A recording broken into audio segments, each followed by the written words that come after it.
Okay students, so we are going to start our new chapter and believe me ये बहुत ही आसान chapter है।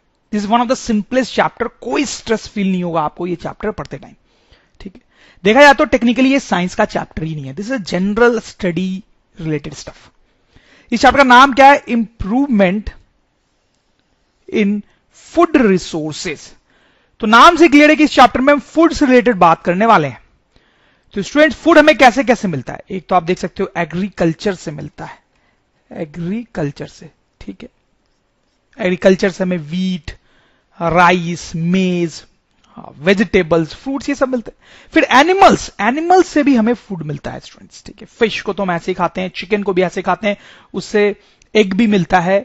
फिर काऊ से मिल्क मिलता है which is very important food product. ठीक है, तो स्टूडेंट्स इस चैप्टर में हम ये पढ़ने वाले हैं कि क्या चीजें की जा सकती हैं जिससे फूड का प्रोडक्शन जो है वो और बढ़ जाए। ठीक है, या क्या चीजें आज तक की गई हैं जिससे फूड का प्रोडक्शन बढ़ा है। ठीक है, ये दोनों ही चीज। तो स्टूडेंट्स, फूड के प्रोडक्शन को और बढ़ाना चाहते हैं, मतलब अभी फूड का प्रोडक्शन जो है वो कम है और बिल्कुल कम है स्टूडेंट्स।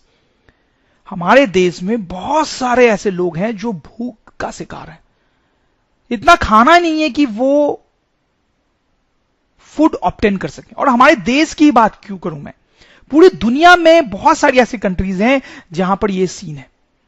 और उसका एक कारण यह भी है कि जो फूड हम प्रोड्यूस कर पा रहे हैं वो एडिक्वेट अमाउंट में नहीं है।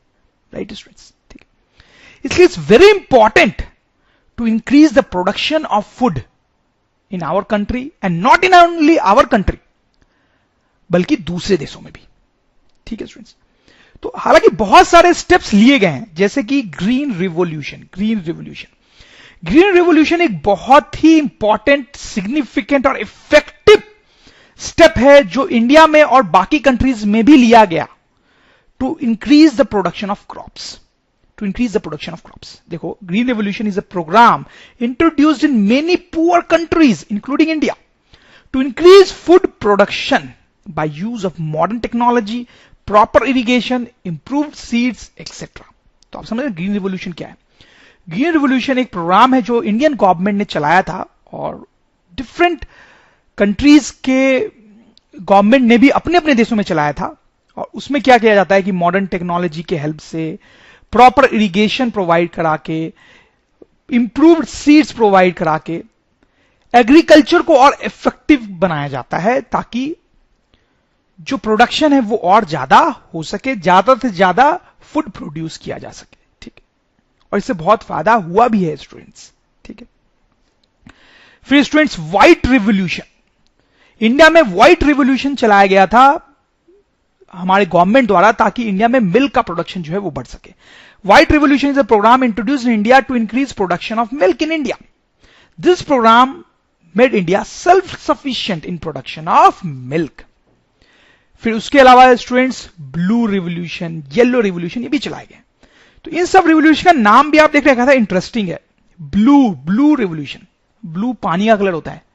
पानी से हमें कौन सा फूड मिलता है? फिश। ठीक है, तो आप समझ गए होंगे ब्लू रिवोल्यूशन में क्या किया गया था।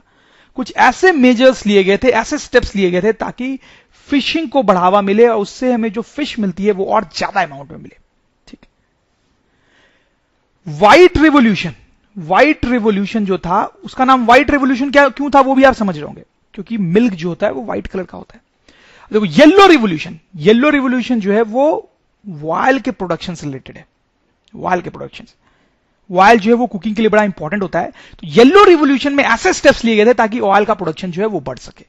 जैसे आप ये फोटोग्राफ देखो, ये मस्टर्ड प्लांट्स हैं, मूवीज में देखे होंगे आपने, मस्टर्ड प्लांट्स, उसके येलो फ्लावर्स होते हैं जिससे मस्टर्ड ऑयल निकलता है। ठीक है, बहुत सारे ऐसे ऑयल्स होते हैं जो येलोइश कलर के होते हैं, या वो जिन प्लांट्स से निकलते हैं उनमें येलो कलर होता है। ठीक है, तो ये सारे स्टेप्स हमारी गवर्नमेंट द्वारा लिए गए हैं जिससे फूड का प्रोडक्शन हमारे देश में बढ़ा है, लेकिन भी और बढ़ाने की भी जरूरत है। तो यही जो टॉपिक है वो इस चैप्टर में हम स्टडी करने वाले हैं स्टूडेंट्स। तो लेट्स स्टार्ट। तो स्टूडेंट्स, आप फॉर्मली चैप्टर को स्टार्ट करेंगे तो सबसे पहले सबसे बेसिक बात करेंगे कि फूड हमें चाहिए क्यों। Because food gives nutrients. सही बात है स्टूडेंट्स, कौन से न्यूट्रिएंट्स मिलते हैं हमें फूड से? आपको पता ही होगा, carbohydrates, fats, proteins, vitamins, minerals necessary for life and growth. ये सारे न्यूट्रिएंट्स जो है वो हमारे लाइफ और ग्रोथ के लिए बहुत इंपॉर्टेंट होते हैं स्टूडेंट्स। ये हमें नहीं मिले तो हम जिंदा नहीं रह सकते, और ये सब हमें कहां से मिलते हैं? फूड से। That's why it's very important to get food, and that to healthy food. Sources of food, food का क्या सोर्स है, कहां से हमें फूड मिलता है? एक तो मैंने आपको बताया एग्रीकल्चर से मिलता है, ये मेजर सोर्स है फूड का, एग्रीकल्चर, आप समझते हो। दूसरा, एनिमल से भी फूड मिलता है, एनिमल हस्बेंड्री, जिसको लाइफ स्टॉक भी बोलते हैं। जैसे काऊ से हमें मिल्क मिलता है स्टूडेंट्स, चिकन को तो लोग ऐसे ही खाते हैं, फिश को भी लोग ऐसे खाते हैं, कई सारे जानवरों को लोग ऐसे ही खाते हैं, ठीक है। तो एनिमल से मिलता है, उनकी भी बात हम इस चैप्टर में करेंगे। अब यहां पे प्रॉब्लम क्या है? India is an agriculture oriented country. ये तो आपने बचपन से सुना होगा स्टूडेंट्स कि इंडिया में एग्रीकल्चर बहुत ज्यादा प्रैक्टिस किया जाता है, ठीक है। ज्यादातर जो लोग हैं इंडिया में वो एग्रीकल्चर ही प्रैक्टिस करते हैं। तो एग्रीकल्चर एक बहुत बड़ा बिजनेस है इंडिया में। India is an agriculture oriented country, but still lack of food due to growing population. अब बहुत आश्चर्य की बात है कि ज्यादातर लोग इंडिया में एग्रीकल्चर ही प्रैक्टिस करते हैं, तब भी इंडिया में फूड की प्रॉब्लम है। क्यों है ऐसा students? Because of a growing population.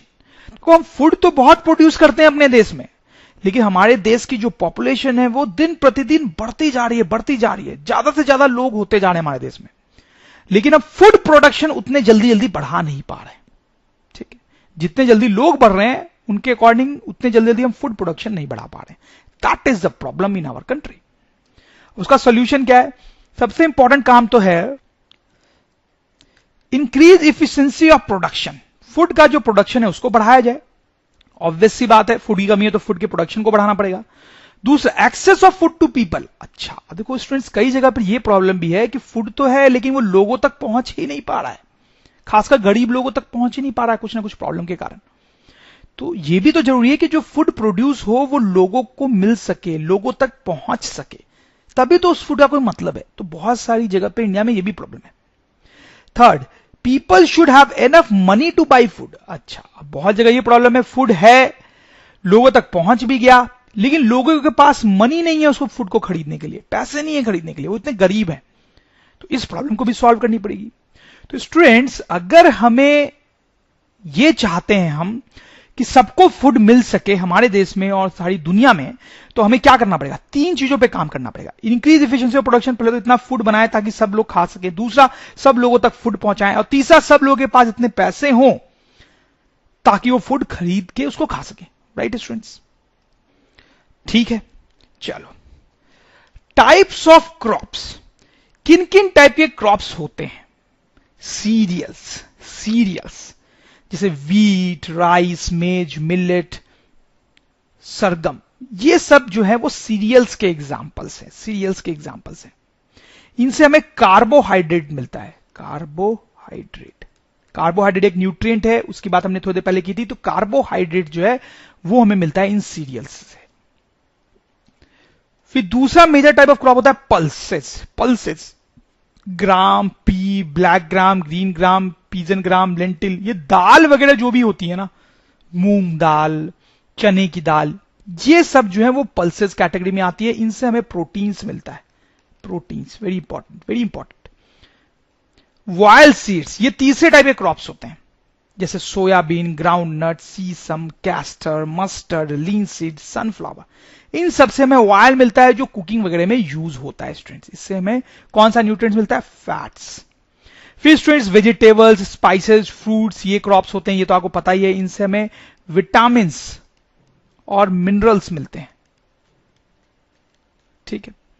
फिर फोडर क्रॉप्स वो क्रॉप्स होते हैं जो एनिमल्स को खिलाने के लिए उगाए जाते हैं, ठीक है। जो एनिमल्स होते हैं, जैसे काऊ है, वो बहुत यूजफुल एनिमल है, तो उसको खिलाने के लिए भी कुछ क्रॉप्स उगाने पड़ेंगे, तो उनको बोलते हैं फोडर क्रॉप्स फॉर एनिमल्स। जैसे उसके एग्जांपल है berseem, oats, sugar grass, these are for animals. तो स्टूडेंट्स, हमने समझा कि किस किस टाइप के क्रॉप्स होते हैं और उनसे हमें क्या मिलता है। Cereals, pulses, wild seeds, vegetables, fodder crops. अब क्रॉप सीजन, अब देखो, हर क्रॉप को ग्रो करने का अपना सीजन होता है। Different crops, different conditions like temperature, moisture etcetera. देखो हर क्रॉप जो है उसको ग्रो करने के लिए अलग कंडीशन चाहिए होती है। किसी को ज्यादा टेम्परेचर चाहिए, किसी को कम टेम्परेचर चाहिए, किसी को ज्यादा मॉइस्चर चाहिए, किसी को कम मॉइस्चर चाहिए, ठीक है। तो सबको अलग अलग इन्वायरमेंटल कंडीशन चाहिए होती है ग्रो करने के लिए, ठीक है। तो इसका मतलब हर क्रॉप को अलग सीजन में ग्रो किया जाएगा, जो सीजन उसके लिए अप्रोप्रिएट हो। डिफरेंट फोटो पीरियड्स चाहिए होता है क्रॉप्स को, हर क्रॉप को डिफरेंट फोटो पीरियड चाहिए होता है। फोटो पीरियड का मतलब होता है ड्यूरेशन ऑफ सनलाइट। मतलब कुछ ऐसे क्रॉप्स हैं जिनको दिन में 10 घंटे सनलाइट चाहिए, कुछ ऐसे क्रॉप होते हैं जिनको दिन में 5 घंटे ही सनलाइट चाहिए, कुछ ऐसे क्रॉप है जिनको दिन में 7 घंटे सनलाइट चाहिए, ठीक है। तो ऑब्वियसली जिनको ज्यादा सनलाइट चाहिए उनको समर में ग्रो कराना पड़ेगा, जिनको कम सनलाइट चाहिए उनको विंटर में ग्रो कराना पड़ेगा, ठीक। तो बोलने का मतलब यह है स्टूडेंट्स कि हर क्रॉप का अपना एक सीजन होता है। इंडिया में बेसिकली 2 सीजन्स होते हैं क्रॉप्स के, 2 सीजन्स, एक है खरीफ सीजन और एक है राबी सीजन, ठीक। कुछ क्रॉप्स खरीफ सीजन में ग्रो किए जाते हैं और कुछ राबी सीजन में। खरीफ सीजन जो है वो जून से अक्टूबर का टाइम होता है, जो कि रेनी सीजन होता है, जब मॉनसून आता है और बहुत सारी बारिश लाता है, ठीक है। जून से अक्टूबर का उस सीजन को बोलते हैं खरीफ सीजन। और जो बच गया नवंबर टू दिसंबर उसको राबी सीजन बोलते हैं, ठीक। तो ऑब्वियसली आप समझ रहे हो खरीफ सीजन में वो क्रॉप्स ग्रो करेंगे जिनको ज्यादा पानी चाहिए, रिक्वायर मोर वाटर, ऐसे क्रॉप्स ग्रो किए जाते हैं क्योंकि जिनको ज्यादा पानी चाहिए होता है, क्योंकि उस टाइम तो बारिश का सीजन है, तो ऑटोमेटिकली ज्यादा पानी मिल जाएगा क्रॉप्स को। राबी सीजन में वैसे क्रॉप्स ग्रो होते हैं जिनमें लेस वाटर की रिक्वायरमेंट होती है थोड़ी, ठीक है। कुछ एग्जांपल्स ही मैंने यहां पे लिखे हैं, देखो paddy basically refers to rice को तो बहुत हैवी अमाउंट में वाटर चाहिए होता है, इसलिए उसको तो रेनी सीजन में ही ग्रो करते हैं, खरीफ सीजन में ग्रो करते हैं। फिर है सोयाबीन, पीज एंड पीज, मेज, ब्लैक ग्राम, ग्रीन ग्राम। राबी सीजन के कुछ एग्जांपल्स हैं वीट, ग्राम, पीज, मस्टर्ड, लिनसीड्स। समझ रहे हो स्टूडेंट्स? तो हमने कुछ बेसिक बातें एग्रीकल्चर से रिलेटेड पढ़ ली हैं कि कैसे कैसे क्रॉप्स उगाए जाते हैं, किन सीजन में उगाए जाते हैं। Now will come to the main thing of this chapter, that is improvement in crop yield. Crop yield को कैसे इंक्रीज किया जाए। क्रॉप यील्ड का मतलब समझते हो आप स्टूडेंट्स, ठीक है। सपोज करो आपके पास ये लैंड है जिसमें आप फार्मिंग करते हो, ठीक है, ठीक है। सपोज करो इसमें आपने 100 केजी राइस उगाया एक साल में, 100 केजी राइस उगाया। अगर आप दूसरे साल में 150 केजी राइस उगाते हो, नेक्स्ट ईयर में फिर से एक साल में 150 केजी राइस उगाते हो, तो हम बोलेंगे क्रॉप यील्ड बढ़ गई, क्रॉप यील्ड बढ़ गई। क्रॉप यील्ड बढ़ाने का मतलब होता है कि उतने ही जगह में, उतने ही लैंड में ज्यादा प्रोडक्शन करना। उतने ही लैंड में अगर हम ज्यादा प्रोडक्शन कर रहे हैं तो बोलते हैं यील्ड बढ़ी, ठीक है। आप समझ रहे बात? अगर आपने बड़ी जगह ले लेते और तब 150 केजी राइस प्रोड्यूस करते एक ईयर में, तो वो फिर यील्ड नहीं बढ़ी। उतने ही लैंड में आपने प्रोडक्शन बढ़ा लिया उतने ही टाइम में, तो यील्ड बढ़ गई, ठीक है। तो हम बोल सकते हैं yield increases when production increases from same amount of land,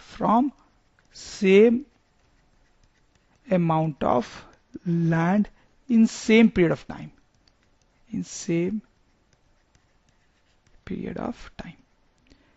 जैसे इंडिया में क्रॉप की यील्ड बहुत बड़ी है 1960 से 2004 के बीच में, इस 40 to 45 ईयर्स के बीच में बहुत ज्यादा यील्ड बढ़ी है। इंक्रीज इन एग्रीकल्चर लैंड 25%, ठीक है। इस 40 साल के दौरान में एग्रीकल्चर लैंड जो है उसमें सिर्फ 25% का इंक्रीज हुआ है, लेकिन इंक्रीज इन फूड प्रोडक्शन जो है वो 400% हुआ है, यानी 4 टाइम्स फूड का प्रोडक्शन बढ़ गया है। तो आप देख सकते हो क्लियरली कि यील्ड जो है वो बढ़ी है। कैसे बढ़ी है यील्ड, उसका रीजन क्या है स्टूडेंट्स, ये जानना बहुत जरूरी है, ठीक है, ताकि हम आगे भी उन्हीं रीजंस को इंप्लीमेंट कर सके और यील्ड को और बढ़ा सकें। तो 3 मेजर रीजंस हैं, crop variety improvement, crop production improvement and crop protection improvement. ध्यान देंगे आप स्टूडेंट्स, 3 रीजंस हैं जिनके कारण क्रॉप की यील्ड बढ़ी है। क्रॉप वैरायटी इंप्रूवमेंट, इसका मतलब है कि जिन क्रॉप्स को हम ग्रो करवा रहे हैं, जिन क्रॉप्स को हम यूज कर रहे हैं वो अच्छे हैं, वो गुड है, ठीक है। हम अच्छे क्रॉप्स पिक कर रहे हैं ग्रो करने के लिए, ठीक है। उनके सीड्स जो हैं वो अच्छे चूज कर रहे हैं, ठीक है, ताकि प्रोडक्शन ज्यादा हो सके, ठीक है। तो ये बिल्कुल बेसिक चीज है जो हमने की। फिर क्रॉप प्रोडक्शन इंप्रूवमेंट, उसके बाद जब ये क्रॉप ग्रो कर रहा है तो उस टाइम मैंने कुछ ऐसे स्टेप्स लिए ताकि उसकी ग्रोथ अच्छी हो, ठीक है। क्या स्टेप्स है वो सब हम देखेंगे डिटेल में। और तीसरा क्रॉप प्रोटेक्शन, फिर क्रॉप्स को डिफरेंट चीजों से प्रोटेक्ट भी करना पड़ता है, जैसे कि क्रॉप को डिजीजेस से प्रोटेक्ट करना पड़ता है, और बहुत सारी चीजें जो हम देखेंगे स्टूडेंट्स। तो अब ये जो 3 टॉपिक्स हैं उनको हम डिटेल में देखेंगे कि क्रॉप वैरायटी इंप्रूवमेंट कैसी होती है, क्रॉप का प्रोडक्शन कैसे इंप्रूव किया जाता है, और क्रॉप का प्रोटेक्शन कैसे इंप्रूव किया जाता है, ठीक है। तो let's start with crop variety improvement. तो स्टूडेंट्स आप देखिए, यहां पे 3 मैंने पॉइंट्स लिखे हैं जो हम डिस्कस करने वाले हैं। इन पॉइंट्स के हेल्प से हम ये इंश्योर कर सकते हैं कि जो क्रॉप हम यूज कर रहे हैं वो अच्छी वैरायटी का है, अच्छी वैरायटी का है। तो स्टूडेंट्स आप सबसे पहला पॉइंट देखें, गुड एंड हेल्दी सीड्स। अब देखिए इस फोटोग्राफ में एक फार्मर जो है वो सीड्स स्प्रेड कर रहा है इस फील्ड में। अब ये सीड्स अच्छे होंगे, हेल्दी होंगे, तभी तो इससे निकलने वाले क्रॉप्स हेल्दी होंगे, और उनमें लगने वाले जो फूड सब्सटेंस होंगे जैसे सीरियल्स या पल्सेस वो हेल्दी होंगे, सही। तो सबसे पहले तो एक बहुत ही बेसिक और सिंपल से काम करने की जरूरत है कि हम गुड और हेल्दी सीड्स का यूज करें, ठीक है। क्योंकि सीड्स अगर हेल्दी होंगे तो आगे जाके क्रॉप्स भी अच्छे होंगे, ठीक है। फिर उसके अलावा हम हाइब्रिडाइजेशन कर सकते हैं या फिर जेनेटिक इंप्रूवमेंट कर सकते हैं। अब ये दोनों क्या चीज है वो हम थोड़ा समझने की कोशिश करेंगे स्टूडेंट्स। इन दोनों में टेक्नोलॉजी इन्वॉल्व होती है, टेक्नोलॉजी इन्वॉल्व होती है, मतलब इसमें साइंटिस्ट लोग का दिमाग यूज हुआ है इन दोनों एक्टिविटीज में। पहले वाला जो पॉइंट है वो तो बहुत सिंपल और स्ट्रेट फॉरवर्ड था। अब देखो हाइब्रिडाइजेशन में क्या होता है, जैसे मैं एक एग्जांपल लेके आपको समझाता हूं। जैसे कि सपोज करो वीट ग्रो करना है हमें, ठीक है। तो वीट आपने देखा होगा अलग अलग वैरायटीज की होती हैं। कई बार आपको पता नहीं चल सकता है क्योंकि डिफरेंस बहुत थोड़ा सा होता है, बट वीट बहुत डिफरेंट वैरायटीज का हो सकता है स्टूडेंट्स, ठीक है। तो डिफरेंट वैरायटी का वीट कैसे होता है, क्योंकि क्रॉप जो है वीट के वो भी डिफरेंट वैरायटीज के होते हैं। जैसे मान लो एक वैरायटी 1 है, क्रॉप 1 की वैरायटी है, और एक दूसरी क्रॉप 2 वैरायटी है, ठीक है, ठीक है। ये जो वैरायटी है इसकी प्रॉपर्टी है हाई यील्ड, लेकिन ये जो दूसरी वैरायटी है उसकी प्रॉपर्टी है लो यील्ड। इसका कहने का मतलब है स्टूडेंट्स की मान लो आपने इस पहली वैरायटी के 10 क्रॉप्स उगाए और दूसरी वैरायटी के भी 10 क्रॉप्स उगाए, तो इससे आपको ज्यादा वीट मिलेगा और इससे कम वीट मिलेगा, इसलिए हम बोल रहे हैं लो यील्ड है इसकी और इसकी हाई यील्ड है, ठीक है। तो आप सोच रहे होंगे स्टूडेंट्स ऑब्वियसली हम ये वाला क्रॉप यूज करेंगे पहले वाला, बट इतना आसान नहीं है स्टूडेंट्स। इसकी दूसरी प्रॉपर्टी है लो रेसिस्टेंस टू डिजीज, ठीक है, और इसकी प्रॉपर्टी है हाई रेसिस्टेंस टू डिजीज। इसका मतलब क्या है स्टूडेंट्स कि ये जो वैरायटी है क्रॉप की उसमें आसानी से कोई डिजीज लग सकता है, जबकि ये जो वैरायटी है उसमें आसानी से कोई डिजीज नहीं लगेगा। तो ये जो प्रॉपर्टी है ये सेकेंड क्रॉप के लिए एडवांटेज है, क्योंकि इसमें आसानी से कोई डिजीज नहीं लगेगा। पहले वाले में आसानी से कोई डिजीज अगर लग गया तो पूरी की पूरी फसल ही खराब हो जाएगी, ठीक है। तो स्टूडेंट्स क्लियरली आप समझ रहे होंगे कि हम ये चाहेंगे कि हमारे पास ऐसा क्रॉप हो कोई जिसके पास ये दोनों अच्छी प्रॉपर्टीज हो, तो स्टूडेंट्स यहां पर ये हाइब्रिडाइजेशन का रोल आता है। साइंटिस्ट लोग क्या करते हैं, ये जो क्रॉप 1 है उसका सीड लेते हैं, ये जो क्रॉप 2 है उसका भी सीड लेते हैं, ठीक है। फिर दोनों को कुछ साइंटिफिक प्रोसेसेस से गुजारते हैं और उसके हेल्प से एक तीसरे टाइप का सीड प्रोड्यूस करते हैं, ये एक अलग ही वैरायटी है, डिफरेंट वैरायटी ऑफ क्रॉप, ठीक है। ये एक ऐसी वैरायटी बन के आती है जिसमें पहले क्रॉप की अच्छी प्रॉपर्टी भी होती है और दूसरे क्रॉप की अच्छी प्रॉपर्टी भी होती है। मतलब ये एक ऐसे वैरायटी का सीड बन के आ गया है स्टूडेंट्स कि इससे जब क्रॉप उगेगा तो उसका यील्ड हाई होगा और हाई रेजिस्टेंस टू डिजीज होगा। तो स्टूडेंट्स आप समझ गए होंगे कि ये एक अच्छा सीड है, इसमें सारे अच्छे गुण हैं, ठीक है।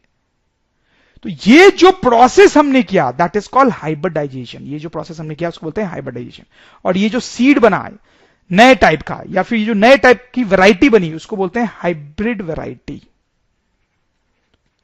हाइब्रिड वैरायटी, हाइब्रिड का मतलब होता है मिक्स्ड वैरायटी।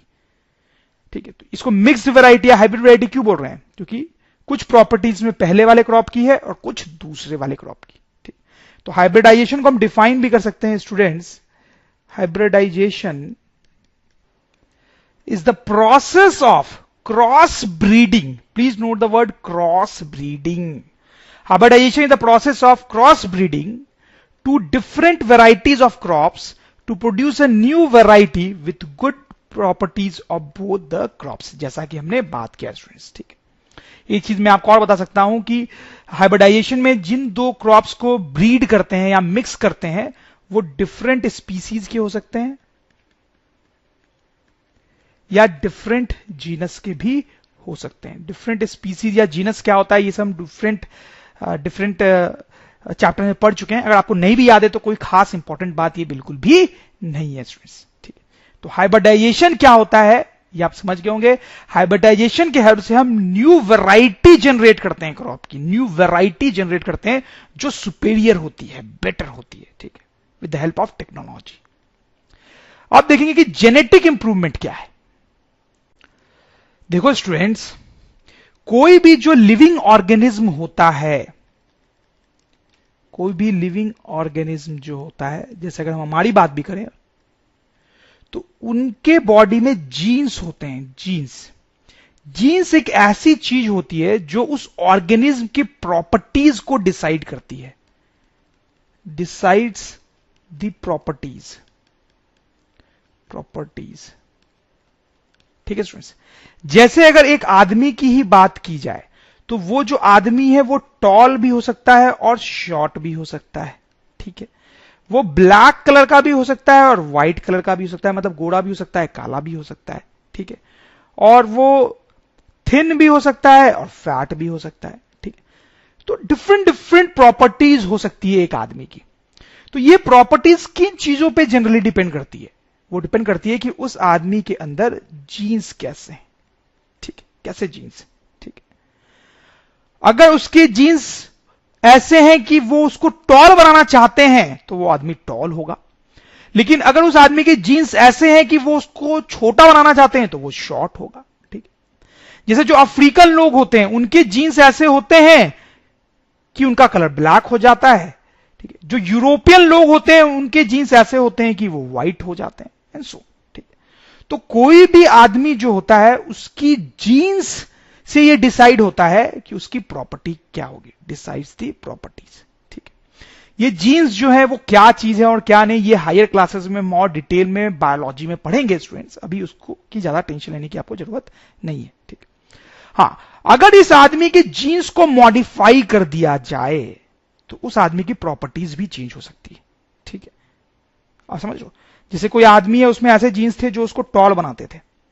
ठीक है, लेकिन बचपन में अगर साइंटिस्ट लोग उसके जीन्स को थोड़ा सा चेंज कर दें, उसके जीन्स को ऐसा कर दें कि वो उसको शॉर्ट बनाने लगे तो वो आदमी जो है वो शॉर्ट हो जाएगा।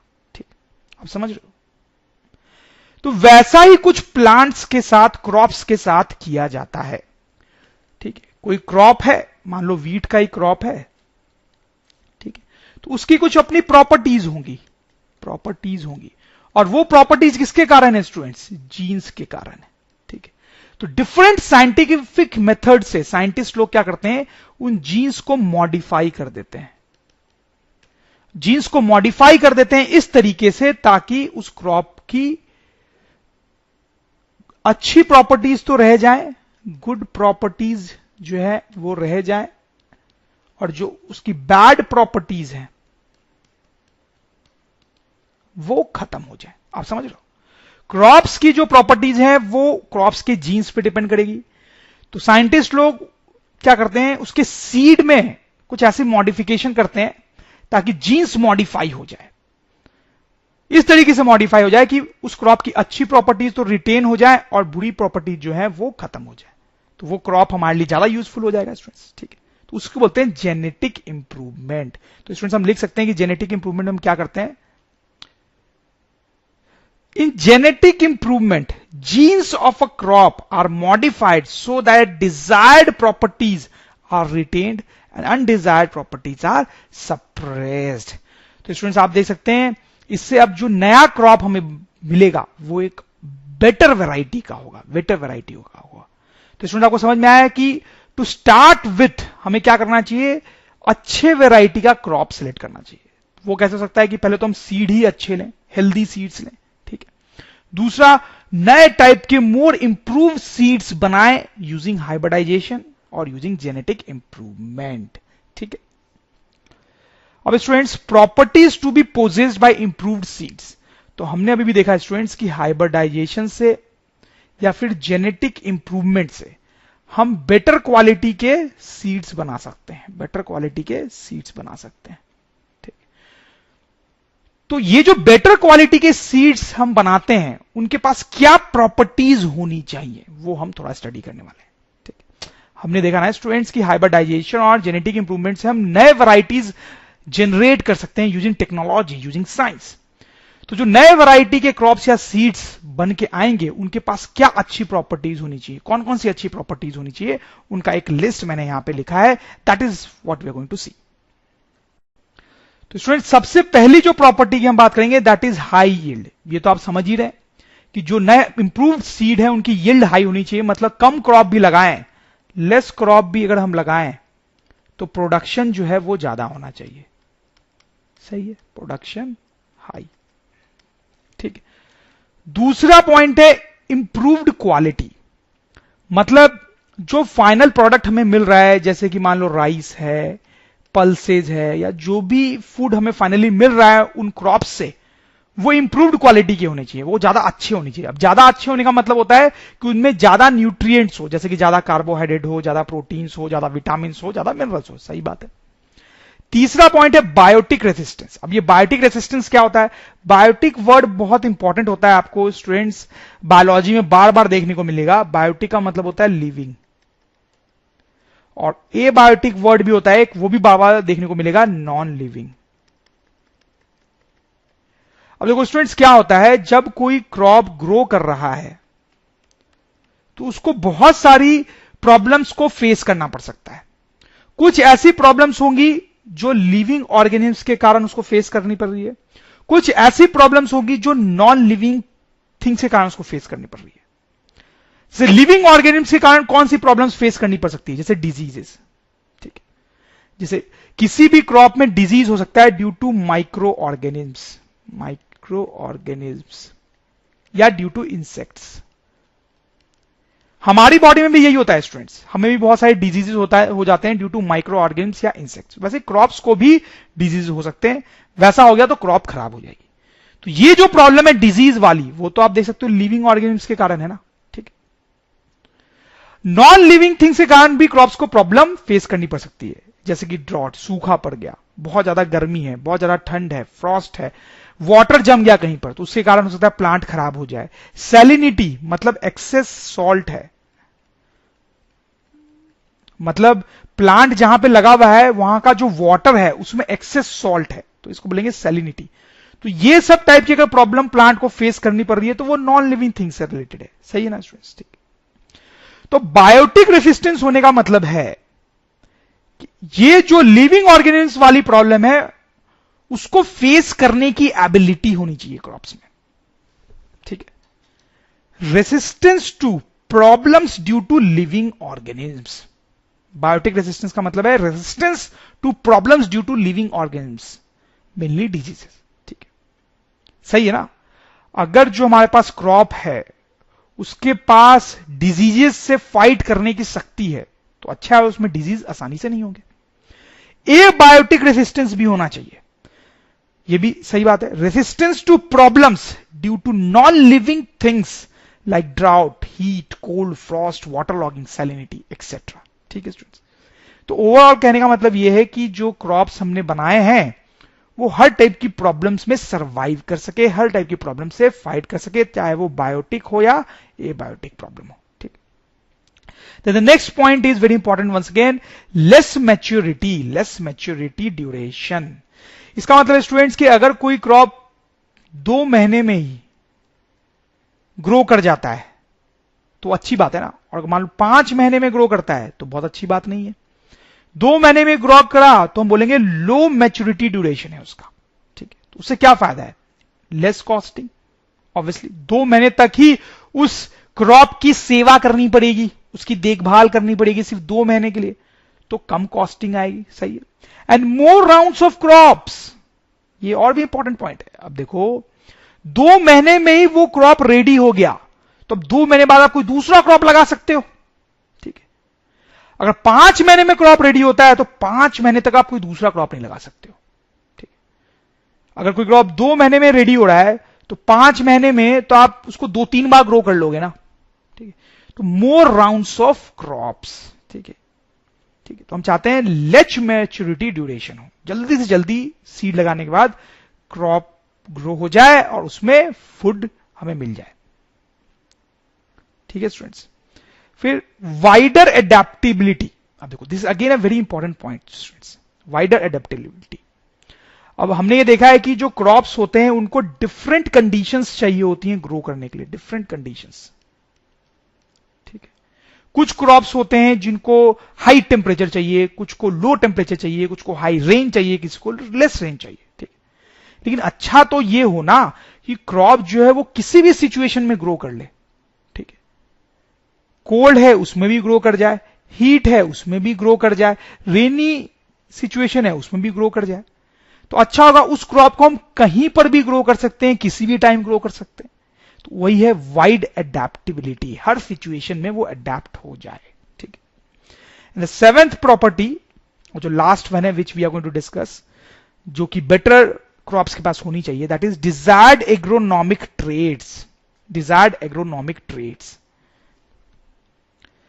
देखो एग्रोनॉमिक ट्रेड्स का क्या मतलब होता है? एग्रोनॉमिक ट्रेड्स का मतलब होता है कि प्लांट्स की हाइट कितनी है, ठीक है, प्लांट्स में ब्रांचिंग कितनी हुई है, ज्यादा ब्रांचेज है, कम ब्रांचेज है, ठीक है, उसके लीव्स कैसे हैं, ठीक है। ये सब टाइप की जो प्रॉपर्टीज होती हैं उनको एग्रोनॉमिक ट्रेड्स या एग्रोनॉमिक प्रॉपर्टीज बोलते हैं, ठीक है। तो अब क्या होता है कि जैसे मान लो फोडर क्रॉप ग्रो कर रहे हैं एनिमल्स के लिए, फोडर क्रॉप जो होता है वो एनिमल्स के लिए ग्रो किया जाता है, मैंने आपको बताया था। तो फोडर क्रॉप्स के पास प्रॉपर्टीज होनी चाहिए कि वो टॉल हो, उनमें ज्यादा ब्रांचिंग हो, ठीक है, टॉल हो और ज्यादा ब्रांचिंग हो, तो एनिमल्स उसको आराम से खा पाएंगे और ज्यादा टाइम तक खाएंगे। छोटे होंगे तो तुरंत खत्म हो जाएंगे ना, राइट। लेकिन सीरियल्स हो, सीरियल्स जैसे राइस के हो, वीट के हो, क्रॉप हो, तो वो छोटे होने चाहिए, वो छोटे होने चाहिए। क्यों छोटे होने चाहिए? क्योंकि क्या होगा स्टूडेंट्स, आप देखो कि ये क्रॉप होगा, ठीक है, और मान लो एक बड़ा क्रॉप होगा राइस का, ठीक है, राइस की बात करते हैं, ठीक, और उसमें राइस भी होगा यहां पे ऐसे। तो देखो जब क्रॉप बड़ा होगा तो ज्यादातर न्यूट्रिएंट्स जो है क्रॉप को बड़ा करने में ही यूज हो गए। More nutrients are used for growth of plant, ठीक है। यहां पर प्लांट के ग्रोथ में कम न्यूट्रिएंट यूज हुआ और यहां पर प्लांट के ग्रोथ में ज्यादा न्यूट्रिएंट यूज हुआ। अब यहां पर आप देख सकते हो कि प्लांट के ग्रोथ में ही अगर ज्यादा न्यूट्रिएंट यूज हो गया है तो जो राइस है उसमें लेस न्यूट्रिएंट होंगे, राइस में जो है वो लेस न्यूट्रिएंट्स होंगे, सही बात है ना। तो ये अच्छी क्वालिटी का राइस नहीं होगा, ठीक है। क्यों अच्छी क्वालिटी का राइस नहीं हुआ? क्योंकि ये क्रॉप जो है बहुत बड़ा है, तो ज्यादातर न्यूट्रिएंट्स जो है वो इसको बड़ा करने में ही चले गए, तो राइस के जो ग्रेन्स हैं उनमें ज्यादा न्यूट्रिएंट्स नहीं होगा, ठीक है। लेकिन यहां पर प्लांट के ग्रोथ में ज्यादा न्यूट्रिएंट खर्च नहीं हुआ, तो ज्यादा न्यूट्रिएंट्स जो है वो राइस में होगा, मोर न्यूट्रिएंट्स, ठीक है। इसलिए सीरियल्स जो होते हैं जिसमें राइस और व्हीट वगैरह मिलता है वो छोटे होने चाहिए। तो इस तरह से डिफरेंट प्लांट्स के बाद अपनी प्रॉपर्टीज होनी चाहिए, तो वही लिखा गया डिजायर्ड एग्रोनॉमिक ट्रेट्स, ठीक है स्टूडेंट्स। तो स्टूडेंट्स हमने देखा कौन कौन सी इंपॉर्टेंट प्रॉपर्टीज होनी चाहिए एक न्यू वैरायटी के पास, जो न्यू वैरायटी हम क्रिएट कर रहे हैं क्रॉप की उसके पास। क्या एक बार रिवाइंड कर लेते हैं? High yield, improved quality, biotic resistance, abiotic resistance, low maturity duration, wider adaptability and desired agronomic traits. अगर आपको यह वीडियो अच्छा लगा हो तो कृपया इसे लाइक करें। डेली ऐसे ही वीडियो देखने के लिए चैनल को सब्सक्राइब करना ना भूलें और बेल आइकन दबाना भी ना भूलें ताकि आपको नए वीडियो की जानकारी तुरंत मिलती रहे। और अगर आपको लगता है कि आपके दोस्तों को भी इससे फायदा हो सकता है तो उनके साथ भी शेयर करें।